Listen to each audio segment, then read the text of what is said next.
प्रयोग हम क्लियरली नहीं कर पाते। उससे पहले हेडिंग डाल दीजिए important phrases. Important phrases, PHRASES, PHRASES, phrases, important phrases, IMPORTANT, PHRASES, यानी कि ऐसे फ्रेजेस जो कि हमारे लिए बहुत ज्यादा महत्वपूर्ण होते हैं। अब इन फ्रेजेस में क्या होता है, कुछ सेंटेंसेस ऐसे होते हैं जो हम रेगुलर यूज में लेते हैं, कुछ सेंटेंसेस ऐसे होते हैं जिनको हम लोग क्लियर पोजीशन में केवल फ्रेज के रूप में ही यूज में लिया जा सकता है। पहले हम हिंदी लिखेंगे और उसके बाद उसका इंग्लिश वर्ड हमारे द्वारा लिखा जाएगा। नंबर 1 लिखिए बार बार। नंबर 1 लिखिए बार बार। बार बार को इंग्लिश में कहा जाता है अगेन एंड अगेन। इसके बाद लिखेंगे हम कुछ कंफ्यूजेबल शब्द, बार बार, again and again, again and again,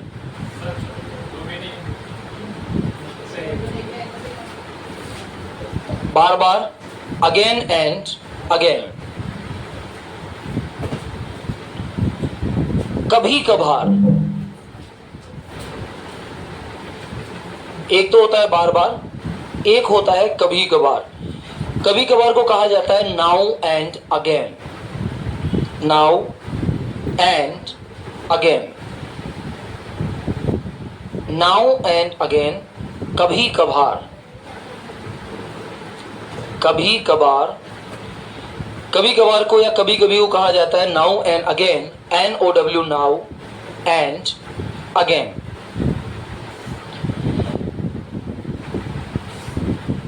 वाक्य को देखिए, वह बार बार मेरे घर आता है, लिखना नहीं है, वह बार बार मेरे घर आता है। तो बार बार को या तो बीच में लाओ या फिर लास्ट में लाओ। He comes again and again at my home. वह बार बार चाय पीता है। He takes tea again and again. वह बार बार रो रहा है। He is weeping again and again. वह कभी कभार मेरे घर आता है। He comes now and again at my house. वह कभी कभार बाजार जाता है। He goes to market now and again. तो कभी कभार शब्द के लिए हम क्या लेंगे यूज में, नाउ एंड अगेन। और बार बार के लिए क्या यूज लिया जाएगा, अगेन एंड अगेन। हम कहते हैं ना बार बार ये दिन आए, the day comes again and again.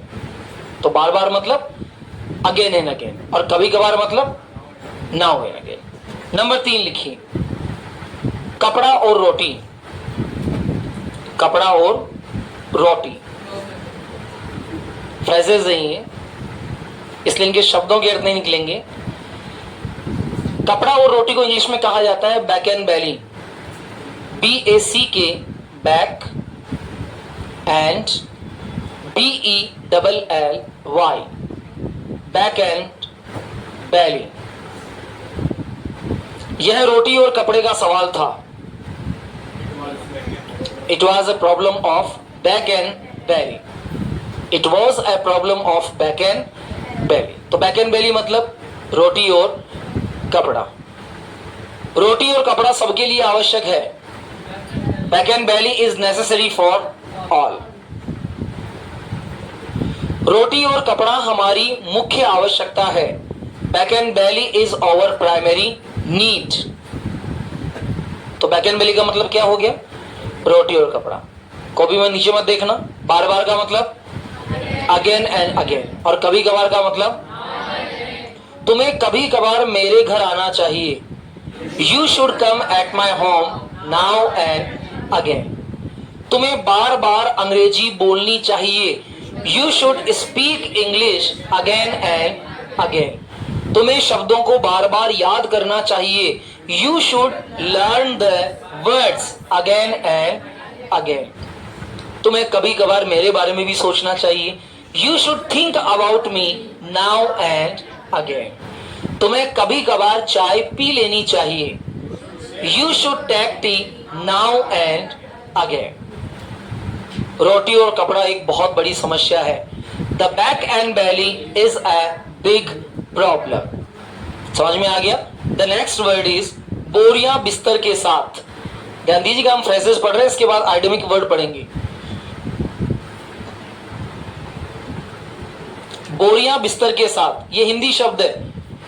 अच्छा ध्यान दीजिए, हिंदी में क्या है कि हम लोग कई सारे शब्दों को डबल करके बोलते हैं। अच्छा, कितने शब्द हैं जिनको आप डबल जानते हैं? रुकिए एक मिनट, मुझे बताइए कितने सारे शब्द हैं जिनको आप डबल जानते हैं, जिनको बोलते समय टेस्ट आता है हिंदी के अंदर। डबल शब्द, जैसे अगर मुझे किसी से पूछना है कि क्या तुमने खाना खा लिया, तो मैं पूछूंगा तुमने रोटी वोटी खा ली। रोटी एंड वोटी। रोटी तो जानते हैं, पर ये वोटी क्या होती है? पानी वाणी पी लिया, वेरी गुड। और सोचिए, पानी वाणी, पानी तो है पर ये वाणी क्या है? खाना वाना, खाना तो है पर ये वाना क्या है? कपड़े वपड़े, कपड़े तो है पर ये वपड़े क्या है? कॉफी वॉफी, कॉफी तो है पर ये वॉफी क्या है? चाय वाय, चाय तो है, अब ये वाय क्या है? और सोचो, और सोचो। आटा वाटा, आटा तो है पर ये वाटा क्या है? सब्जी वब्जी ले आओ, सब्जी तो ले आएंगे, वब्जी कहां से लाएंगे? पागल वागल है क्या? पागल तो है, मैड, ल्यूनेसी कंडीशन है, पर ये वागल क्या है? चश्मा वश्मा कहां रखा है? चश्मा तो है पर ये वश्मा कहां है? स्कूल विस्कूल जाओ, स्कूल तो है पर ये विस्कूल कहां है? लाइट वाइट जला दे, लाइट तो है पर वाइट कहां है? पंखा वंखा ऑन कर दे, पंखा तो है पर ये वंखा कहां है? घड़ी वड़ी पहन ले, घड़ी तो पहन लेंगे, वड़ी कहां से पहनेंगे? मुंह धो ले, मुंह तो धो लेंगे, मुंह कहां धोएंगे? कान वान साफ कर ले, कान तो कर लेंगे, वान कहां से साफ करेंगे? दांत वात ब्रश कर ले, दांत तो ब्रश कर लेंगे, वात कहां से ब्रश करेंगे? कॉपी वोपी लाए हो, कॉपी तो ला सकते हैं, वो भी कहां से लाओगे? किताब विताब कहां है? किताब तो है, विताब कहां है? कुर्सी बुर्सी सही करो, कुर्सी सही कर लोगे, बुर्सी कहां से सही कर लोगे? चप्पल वप्पल पहन लो, चप्पल तो पहन लोगे, वप्पल कहां से पहनोगे? समझ में आ गया? तो ऐसे शब्द जिनको हम लोग किसी टेस्ट के साथ बोलते हैं, जैसे पराठा वराठा लिया हो। अब शब्द तो पराठा ही है, लेकिन इसके साथ जोड़ दिया गया वराठा। यानी कि जब हम किसी लैंग्वेज को बोलते हैं तो उसके साथ कुछ प्रचलित शब्दों को जोड़ दिया जाता है, और ये सभी लैंग्वेजेस में होता है। इंग्लिश में नहीं, हिंदी में भी होता है, इंग्लिश में भी होता है, सब में होता है। जैसे इंग्लिश में हम बोलेंगे कॉफी वॉफी, तो कॉफी तो इंग्लिश का शब्द है ना। पेन वैन कहाँ है? पेन तो इंग्लिश का शब्द है ना। बुक वुक कहाँ है? बुक तो इंग्लिश का शब्द है ना। बैग वैग कहाँ है? बैग तो इंग्लिश का शब्द है ना। तो ऐसे शब्द जिनको बोलते समय हमें थोड़ा सा टेस्ट आता है। अच्छा, शब्दों का भी टेस्ट होता है, बिल्कुल टेस्ट होता है शब्दों का। आप जिस शब्द को जिस प्रकार से बोलते हैं, जिस भाषा में बोलते हैं, उस भाषा का अपना एक टेस्ट होता है। और जब आप किसी भी लैंग्वेज को टेस्टफुल बनाना चाहते हैं तो आपको उसमें फ्रेजेस एंड आइडम्स का यूज या इडम्स का यूज करना होता है। इसका शुद्ध प्रोनाउंसिएशन होता है इडम्स, लेकिन हम आइडम्स बोलते हैं क्योंकि जब शुद्ध प्रोनाउंसिएशन का टाइम आएगा तब शुद्ध बोल लेंगे। अभी सीखना, फिर सीखे हुए को परिष्कृत करना। तो यहां मैंने आपको शब्द बताया बोरिया बिस्तर। अपना बोरिया बिस्तर लेके निकल लो यहां से। तो बोरिया बिस्तर को इंग्लिश में कहा जाता है बैग एंड बैगेज। लिखिए, bag, BAG, bag, and baggage, BAGGAGE, BAGGAGE, baggage, bag and baggage. मेरा दोस्त बोरिया बिस्तर लेकर मेरे घर आया। My friend came with bag and baggage at my home. बोरिया बिस्तर लेकर निकलो यहां से, out from here with bag and baggage. तो बैग एंड बैगेज क्या हो गया? बैग एंड बैगेज क्या हो गया? बैग एंड बैगेज क्या हो गया? बोरिया बिस्तर क्या हो गया? रोटी कपड़ा क्या हो गया? बार बार क्या हो गया? और कभी कभार क्या हो गया? Now and again. अगला शब्द लिखिए, रोजी रोटी. ये वे शब्द है जिनको हम प्रचलित रूप से यूज करते हैं. रोजी रोटी. अब रोजी रोटी को इंग्लिश में कहा जाएगा bread and butter. Bread and butter. अब यहां वो दिमाग नहीं लगाना सर ब्रेड का मतलब तो ब्रेड होता है, बटर का मतलब तो बटर होता है. तो जो इडियम्स होते हैं या फिर फ्रेजेस होते हैं, इनका स्पेशल अर्थ होता है. जैसे हम हिंदी में कहते हैं ना भाई साहब ये तो अपना उल्लू सीधा कर रहा है. अब अपना उल्लू सीधा कर रहा है मतलब कोई उल्लू है जो उल्टा पड़ा है, जाकर सीधा कर रहा है, ऐसा नहीं है. अपना काम निकाल रहा है? ये तो मेरी आंखों का तारा है. अब आंखों का तारा मतलब आंख में कोई तारा है जो ये है, ऐसा नहीं. बहुत प्यारा है. अच्छा, इंग्लिश में और ज्यादा स्पेशल कंडीशन होती है. ये मेरी आंख का तारा है, तो आंख के तारे को इंग्लिश में कहा जाता है एन एप्पल ऑफ आई. क्या कहा जाता है? आंख का तारा. इस इडियम को इंग्लिश में क्या बोला जाता है? एन एप्पल ऑफ आई. अब एन एप्पल है, कोई एप्पल है जो आई के ऊपर पड़ी है, ऐसा हो सकता है क्या? नहीं. इडियम्स का मतलब होता है ऐसे शब्द, ऐसे वाक्यांश जिनको लोकोक्तियां या मुहावरों के रूप में देखा जाता है. जैसे घी अगर सीधी उंगली से ना निकले तो उंगली को टेढ़ी कर लेना चाहिए. अब जरूरी है क्या कि हम सीधी उंगली से घी निकालें? क्यों निकालें भाई, चम्मच है हमारे पास. लेकिन यदि कोई काम आसानी से नहीं होता है तो हम उसको थोड़ा कठिनाई दिखा सकते हैं, है? या कोई काम अगर आसानी से नहीं हो रहा है, इजी गोइंग कोई काम नहीं हो रहा है, तो हम उसमें थोड़ा टेढ़ा हो सकते हैं. जैसे कोई मेरे पैसे नहीं दे रहा है, मैं रोज फोन कर रहा हूं भैया प्लीज पैसे दे दे यार, भैया प्लीज पेमेंट कर दे यार. अब वो नहीं कह रहा है, तो पापा ने मुझे कहा कि देख भैया यहाँ सीधी उंगली से घी नहीं निकलेगा, तेरे को उंगली टेढ़ी करनी पड़ेगी. तो मैंने पुलिस स्टेशन में फोन कर दिया कि सर ये नंबर का ये व्यक्ति है, ये नंबर है, आप बात कर लीजिए, इसने इतने दिन के लिए मुझसे पैसा उधार लिया था और ये नहीं दे रहा था. और यही मैसेज मैंने उस व्यक्ति को कर दिया कि मैं शाम को 2 बजे या शाम को 5 बजे या दिन में 2 बजे तुम्हारे खिलाफ एक FIR दर्ज करा रहा हूं जिसके अंदर तुमने मेरे से लिए गए पैसे का दुरुपयोग करते हुए मुझे लौटाया नहीं. मालूम पड़ा कि मैसेज जाने के आधे घंटे बाद फोन पे आ गया. मैंने क्या की? उंगली टेढ़ी की. उंगली टेढ़ी की मतलब मैंने अपने रास्तों को बदला. अब मैं वहां उसके सामने घी का डिब्बा लेके जाऊं और फिर कहूं कि देख ये घी देख सीधी उंगली से नहीं निकल रहा है, बोल पैसे दे रहा है कि उंगली टेढ़ी करूं? It may be possible? No. Idioms का मतलब होता है, फ्रेजेस का मतलब होता है जब हम जो कहें वो सामने वाला समझ जाए और वो हमारा काम कर दे. चोर चोर मोसेरे भाई मतलब 2 मौसियां हैं, उनके 2 लड़के हैं, दोनों चोर हैं. यही तो है ना, चोर चोर मोसेरे भाई मतलब जितने भी चोर हैं सब एक दूसरे की मासी के लड़के हैं. पॉसिबिलिटी हो सकती है क्या ये? इसका मतलब क्या निकला? एक जैसे लोग, एक जैसे काम करने वाले लोग, एक जैसी विचारधाराओं को रखने वाले लोग. तो यहां मेरा शब्द था जीविका यानी कि रोजी रोटी. तो रोजी रोटी को कहा जाएगा bread and butter. What is the word? Bread and butter. अगला शब्द लिखिए, आमने सामने. इसका प्रयोग ज्यादातर धमकियां देने के लिए किया जाता है. मिलना कभी आमने सामने देते हो ना, धमकी देते हो ना, तो क्या बोलते हो? Face to face. क्या बोला जाता है?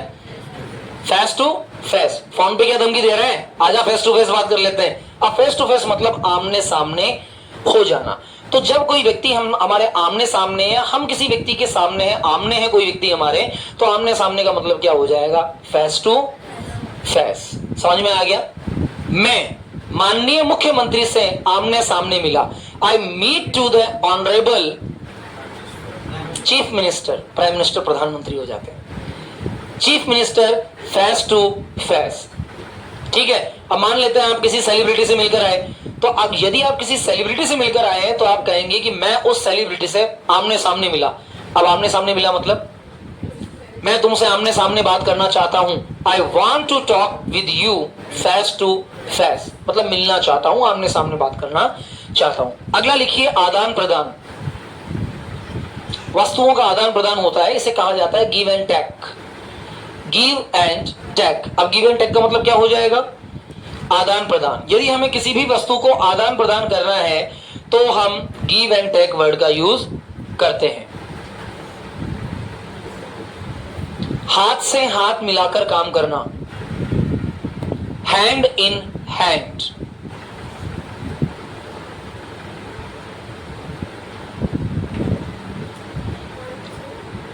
हाथ से हाथ मिलाकर काम करना, हैंड इन हैंड।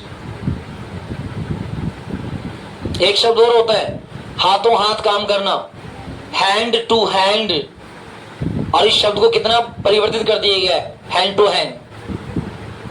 अब भी करता हूं तुम्हारा काम hand to hand, hand to hand. तो हैंड इन हैंड का मतलब क्या होगा?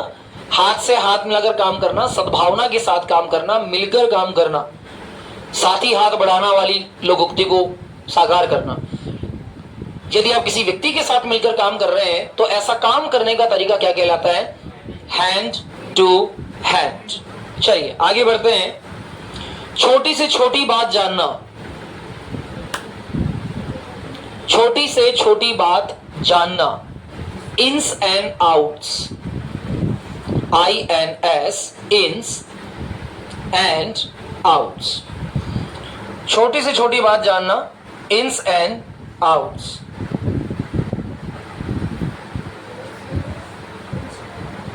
इन्स एंड आउट्स यानी कि छोटी से छोटी बात को जानना।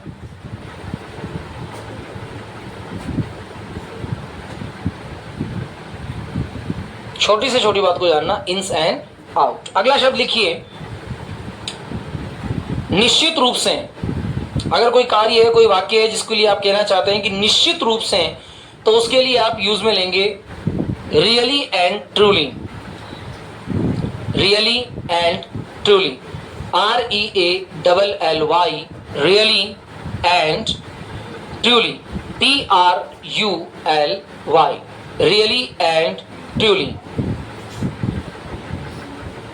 Really and truly, REALLY, really and truly, TRULY, truly. अगला लिखिए जैसे को तैसा,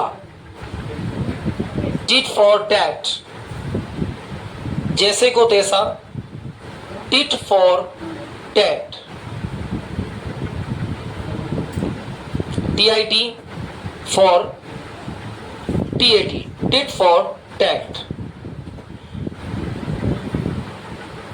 और लास्ट लिखिए विषमताएं, जीवन की विषमताएं। कोई बता सकता है जीवन की विषमताओं को क्या कहा जाता है? समझ तो गए क्या आप? जीवन की विषमताएं, उतार चढ़ाव, ups and downs, ups and down, ups and downs, ups and downs. तो अप्स एंड डाउन्स का मतलब क्या हो जाएगा? उतार चढ़ाव, जीवन की विषमताएं। चलिए टॉपिक चेंज कर दीजिए, हेडिंग डाल दीजिए कंफ्यूज वर्ड्स, ऐसे शब्द जो कंफ्यूज करते हैं। और ध्यान दीजिएगा इन सभी शब्दों को आपको 101% लर्न कर लेना है। कंफ्यूज वर्ड्स लिखिए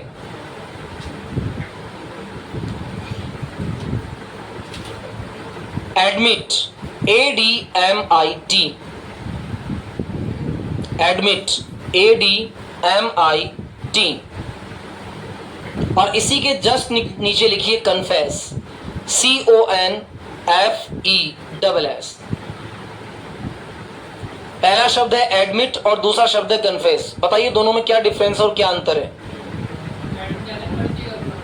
एडमिट यानी नहीं, वो एडमिट अलग है। बिल्कुल सही। एडमिट का मतलब होता है सत्य को स्वीकार करना और कन्फेस का मतलब होता है गलती स्वीकार करना। चर्च में जाते हैं ना लोग कन्फेस करने चर्च में क्यों जाते हैं? अपनी गलती को स्वीकार करने। तो एडमिट के सामने लिखिए सत्य स्वीकार करना।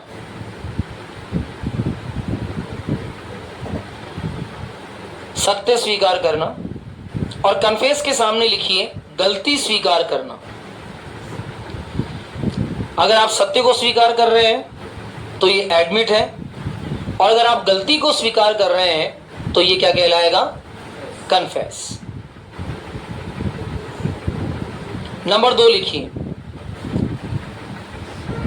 among, AMONG, among, AMONG, among। और इसके नीचे लिखिए बिटवीन, BETWEEN। बताइए what is the difference between and among? More than 2%। तो बिटवीन का पहले अमंग का लिखिए। अमंग का मतलब होता है 2 से अधिक लोगों के बीच। 2 से अधिक लोगों के बीच। और बिटवीन का मतलब क्या होगा? 2 व्यक्तियों या वस्तुओं के बीच।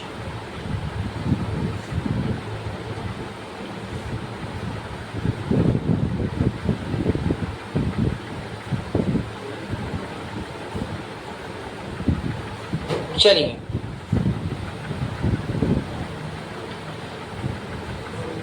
मैं अपने छोटे भाई और बड़े भाई के बीच में सो रहा था। बनाओ वाक्य, लिखना नहीं है।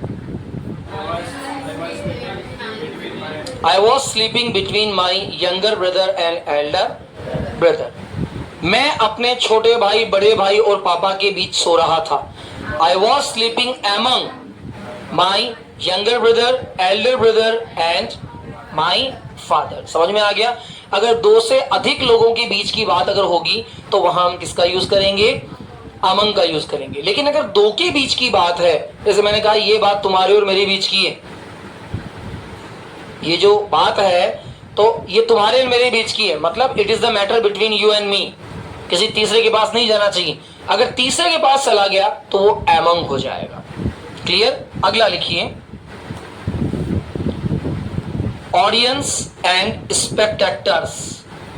Audience, AUDIENCE,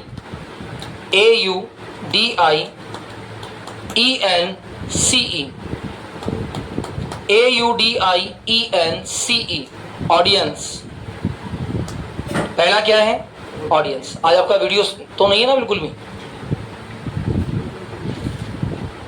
with the celebration of the 5 sentences of the Guru Purnima आज है ना? Tomorrow? Okay. Audience, AUDIENCE। Audience का मतलब क्या होता है? सुनने वाले का समूह, श्रोता, सुनने वालों का समूह। तो सुनने वालों का समूह कहलाएगा ऑडियंस। केवल सुनने वाले। जैसे कोई म्यूजिक चल रहा है और 50 लोग सुन रहे हैं तो वो कौन है? ऑडियंस। मैच चल रहा है और कमेंट्री सुन रहे हैं तो वो क्या है? ऑडियंस। लेकिन अगर मैच देख भी रहे हैं तो वो हो जाते हैं स्पेक्टेटर्स। इनको विजिटर्स भी कहा जाता है। शुद्ध शब्द है स्पेक्टेटर्स। लिखिए SPECTATORS,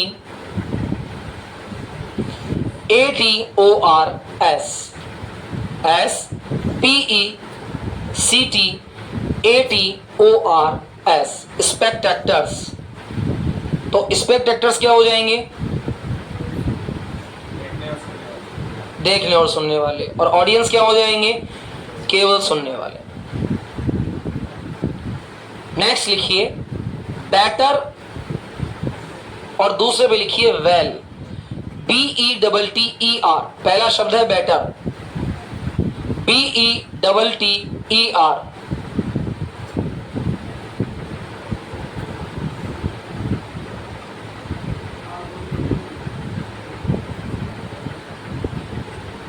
पहला क्या है?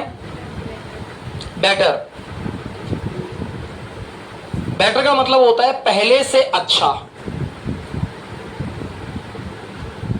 बेटर का मतलब क्या होता है? पहले से अच्छा। और वेल का मतलब होता है पूरी तरह अच्छा। बेटर मतलब पहले से अच्छा, पहले से अच्छा।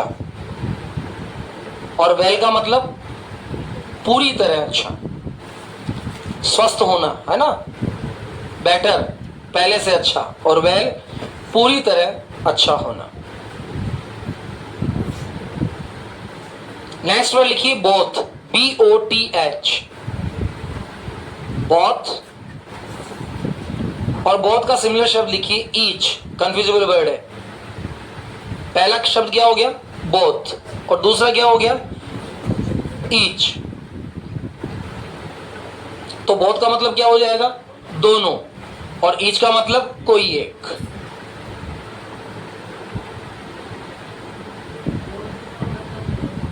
बोथ का मतलब दोनों और ईच का मतलब प्रत्येक, हर एक।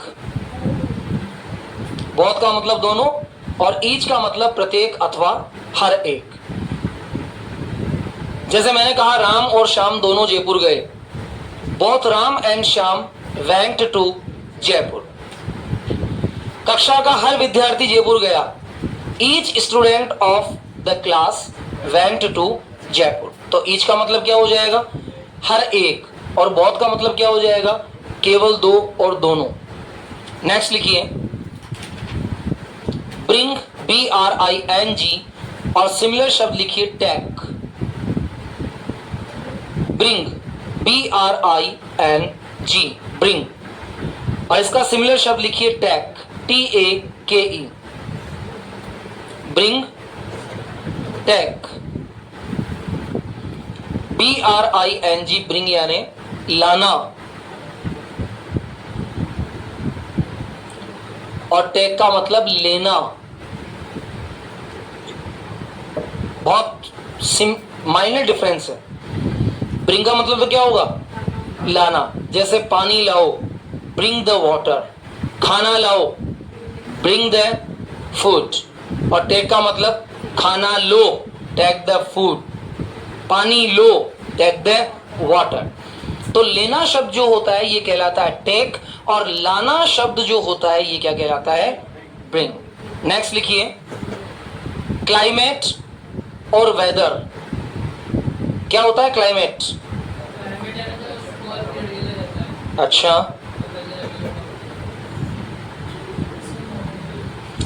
क्लाइमेट का मतलब होता है ऐसा मौसम जो कभी नहीं बदलता है, एक जैसा रहता है, वो क्या कहलाता है क्लाइमेट। और वेदर जो बदलता है इसका जगह से लेना देना नहीं होता है। क्लाइमेट, जैसे मैंने कहा कश्मीर का क्लाइमेट ठंडा है, कोल्ड। अभी कश्मीर का मौसम गर्म है, वेदर। तो जैसा वहां मुख्यतया रहता है वो होता है क्लाइमेट। जैसे भारत का क्लाइमेट गर्म है, भारत का क्लाइमेट कैसा है गर्म, भारत एक गर्म देश है। अब गर्म देश इसका मतलब ये नहीं कि पूरे भारत में कहीं ठंडा ही नहीं है। मोस्टली पार्ट अगर किसी विशेष तरीके से हैं, जैसे अमेज़न के जंगल है, सदाबहार है, नम रहते हैं, तो ये हो जाता है वहां का क्लाइमेट। ये क्या हो जाता है वहां का क्लाइमेट। जैसे हम कई बार कहते हैं ना हमारा तो क्लाइमेट ही खराब है। क्लाइमेट मतलब वातावरण, और वेदर मतलब मौसम। लिखिए क्लाइमेट, CLIMATE, CLIMATE, क्लाइमेट। और वेदर WEATHER।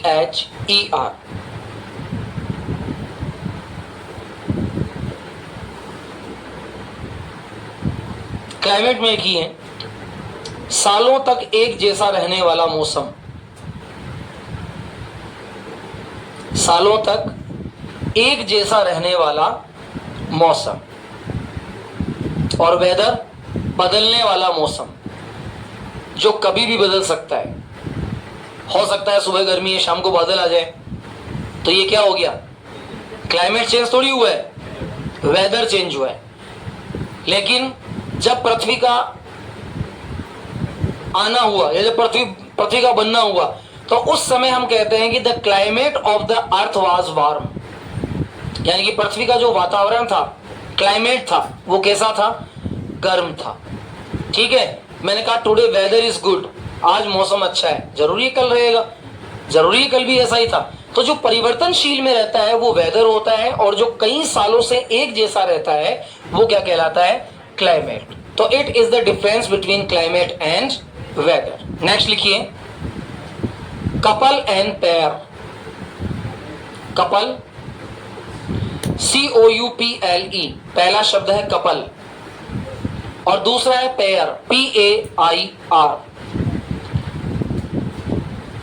दोनों का मतलब जोड़ा ही होता है, लेकिन कपल का मतलब क्या होता है? कपल का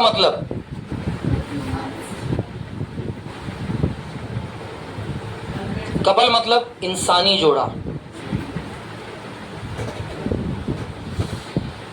और पेयर मतलब वस्तुएं अथवा जानवरों का जोड़ा।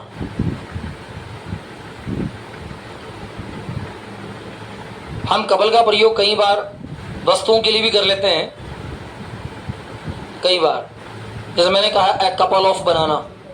अब यहाँ ए कपल ऑफ का मतलब हो जाएगा बहुत सारे गुच्छे। तो नॉर्मली कपल का यूज किया जाता है ह्यूमन बीइंग के लिए, और पेयर का मतलब किया जाता है वस्तुओं के लिए। जैसे मैंने कहा जूते की जोड़ी, pair of shoes, pair of shoes. कपड़े की जोड़ी, पेयर ऑफ क्लॉथ। चश्मे की जोड़ी, पेयर ऑफ स्पेक या स्पेक्टिकल। तो पेयर का मतलब भी जोड़ा, और कपल का मतलब भी जोड़ा। लेकिन यहां कपल क्या हो जाएगा? इंसानी जोड़ा, और पेयर क्या हो जाएगा? वस्तुओं का अथवा जानवरों का जोड़ा। जैसे मैंने कहा कि मेरे घर के अंदर एक जोड़ा गाय है, अ पेयर ऑफ काउ, दो है, एक गाय और एक बैल भी हो सकता है, दोनों गायें भी हो सकती हैं। तो जोड़ा नर अथवा मादा का भी हो सकता है, तो वो पेयर कहलाता है।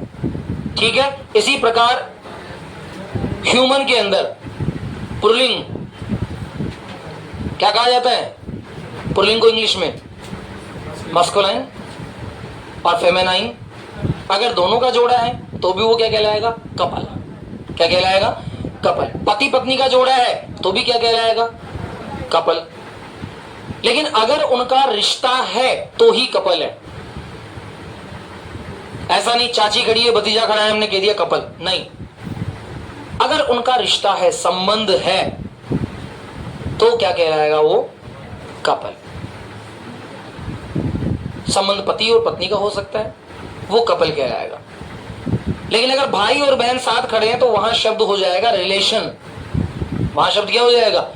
देखो, रिलेशन, रिलेटिव, कपल, तीनों अलग अलग वर्डिंग है, ध्यान दीजिएगा। अगला लिखिए, despise and detest. DESPISE, DESPISE, despise. और सेकेंड है डिटेस्ट, DETEST। क्या डिफरेंस है दोनों में? डिस्पाइज का तो मतलब होता है घृणा करना, नफरत करना, और डिटेस्ट का मतलब होता है पसंद न करना। डिस्पाइज का मतलब तो क्या हो जाएगा? घृणा करना। अगर मुझे किसी व्यक्ति से नफरत है तो मैं कहूंगा डिस्पाइज। तो डिस्पाइज का मतलब क्या हो जाएगा? मीन ऑफ डिस्पाइज, घृणा करना। और डिटेस्ट का मतलब क्या हो जाएगा? यहां पसंद नहीं करना। अगर मुझे कोई चीज पसंद नहीं तो मैं कहूंगा डिटेस्ट, और यदि मुझे किसी चीज से नफरत है तो मैं कहूंगा डिस्पाइज। अगला शब्द लिखिए, हैबिट एंड कस्टम। क्या होता है हैबिट? अच्छा, एक शब्द और हो जाता है कस्टम एंड ट्रेडिशन। अच्छा, एक शब्द और हो जाता है कस्टम, ट्रेडिशन एंड रिचुअल्स। तो पहले दो शब्द लिखिए, पहला लिखिए हैबिट और दूसरा लिखिए कस्टम। हैबिट का मतलब क्या होता है? हैबिट आदत, और कस्टम किसे कहेंगे?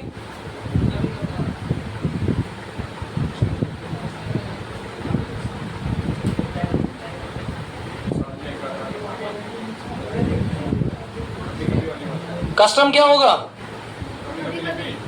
रीति रिवाज, कस्टम क्या कहलाएंगे? रीति रिवाज। 1 मिनट।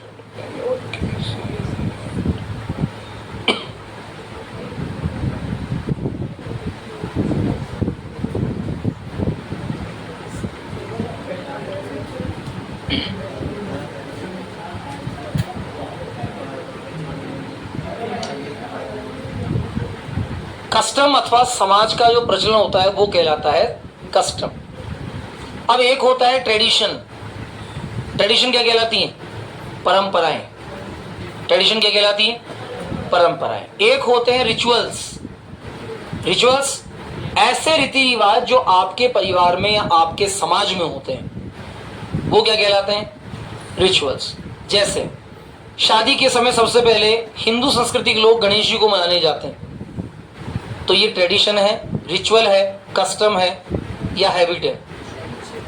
ये क्या है? रीति रिवाज। ठीक है, तो समझ में आ गया।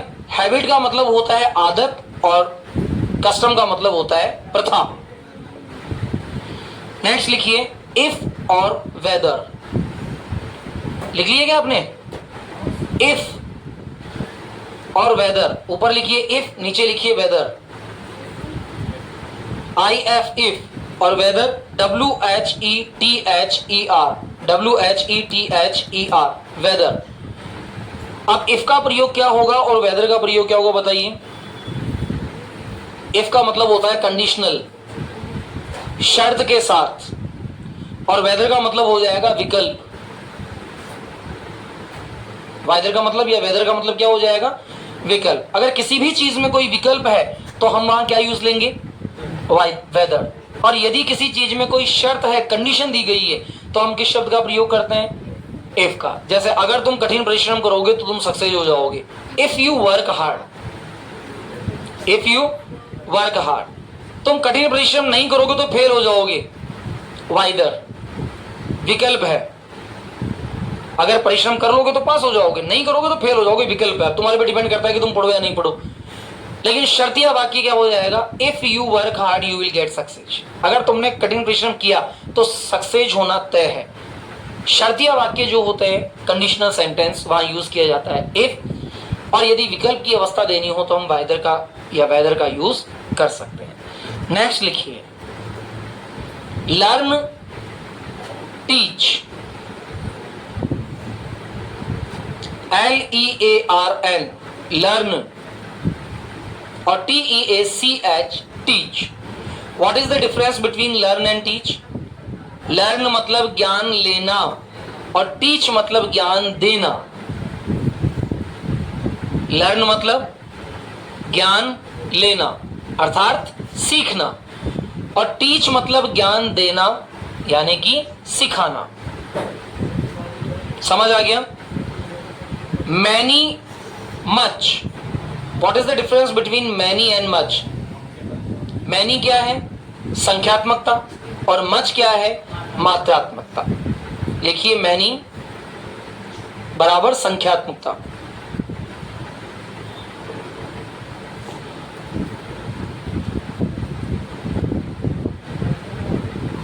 और मच मतलब मात्रात्मकता। अब एक बहुत अच्छा शब्द आ रहा है जिसमें हम लोग बहुत कंफ्यूज रहते हैं, रिक्रूटमेंट एंड एम्प्लॉयमेंट। एक तो होता है रिक्रूटमेंट, एक होता है एम्प्लॉयमेंट। तो what is the difference between recruitment and employment? है कोई बता सकता है इसको? रिक्रूटमेंट का मतलब होता है भर्ती और एम्प्लॉयमेंट का मतलब होता है नौकरी अथवा रोजगार। जैसे रिक्रूटमेंट किया जा रहा है तो वहां आपको बिना किसी एग्जाम के भर्ती किया जा सकता है, देखा जा सकता है, आपका इंटरव्यू बेस पर लिया जा सकता है। और दूसरा वर्ड है एम्प्लॉयमेंट यानी कि नौकरी। जैसे सैनिकों की भर्ती की जा रही है तो सैनिकों की भर्ती क्या कहलाएगी? रिक्रूटमेंट। क्या कहलाएगी? रिक्रूटमेंट। लेकिन अगर आप टीचर बनना चाहते हैं तो आपको क्या करना पड़ेगा? एम्प्लॉयमेंट। एम्प्लॉई है आप कर्मचारी हैं। लिखिए रिक्रूटमेंट, RECRUITMENT CRUITMENT, रिक्रूटमेंट यानी भर्ती। और दूसरा शब्द है एम्प्लॉयमेंट, EMPLOYMENT, एम्प्लॉयमेंट। नेक्स्ट लिखिए, रोप और स्टील, ROB, रोप, और दूसरा क्या है, स्टील। क्या मतलब है दोनों में? रोब का मतलब होता है छीनना, लूटना, और स्टील का मतलब होता है चुराना। तो रोब का मतलब क्या लिखेंगे? लूटना बलपूर्वक, और स्टील का मतलब चुराना। एक शब्द और लिख लीजिए, फिर ये कंप्लीट हो जाएगा। विन और बीट, विन WIN विन, और BEAT बीट, WIN विन, और BEAT बीट। तो विन का मतलब क्या हो जाएगा? जीतना, और बीट का मतलब होगा किसी को हराना।